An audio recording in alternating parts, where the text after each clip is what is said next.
नमस्कार मित्रांनो, मी आपला रुपेश वडके आणि आपण त्याच ठिकाणी आहोत, पातलीपाडा ब्रिज.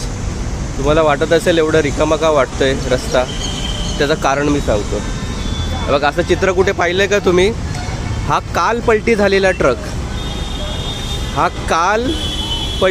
ट्रक, तो अजून उचलला नाही आणि हा त्याच्या बाजूला बघा, हा आज पलटी झाला आहे. कारण तेच मी नेहमी ट्रक ड्रायव्हरांशी बोलतो, असं का झालं? ते लेन चेंज करायला जातात, डायरेक्शन बोर्ड नसल्यामुळे लेन चेंज करायला जातात आणि मग ते ह्या ब्रिजच्या कट्ट्यावर चढतात. आपण आयुक्तांना, PWD विभागाला नेहमी सांगितलं आहे की इथे डायरेक्शन बोर्ड द्या. त्यांनी तरी मागच्या वेळेस फक्त 2 सिग्नल लावून दिले आपल्याला, तिथं त्याने कालच उडवले होते. तुम्ही असं चित्र बघितले का? बघा कुठे, हा काल पलटी झालेला ट्रक आहे, त्याच्या बाजूला हा इथे.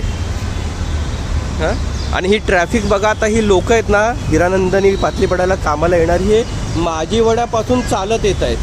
म्हणजे अजून किती अंत बघायचा आहे. मी नेहमी सांगतो, ह्याच रस्त्यावरून रोज आयुक्तांचा बंगला इथे आहे, 5 मिनटावर रोज ये जा करतात. त्यांनी हे काम करून घेणं गरजेचं नाही का?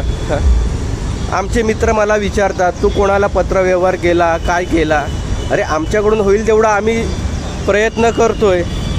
हा बघा ट्रॅफिक बघा. आता हे आयुक्तांकडे जरी केला असेल तर त्यांनी संबंधित विभागाकडून हे काम करून घेणं गरजेचं आहे का नाही? आता ही सकाळी 8 वाजता ही अशी ट्रॅफिक असेल, लोक चालत येत आहेत कामासाठी जाण्यासाठी. हे बघा, हा कालचाच ट्रक अजून उचलला नाही. अजून एकावर एक थर लागल्यानंतर जाग येणार आहे का यांना? बघा, असं चित्र आहे हे. हरिओम माऊली. हे बघा, आम्ही थकलो आता पत्रव्यवहार करून, मागणी करून. तर याच्यासाठी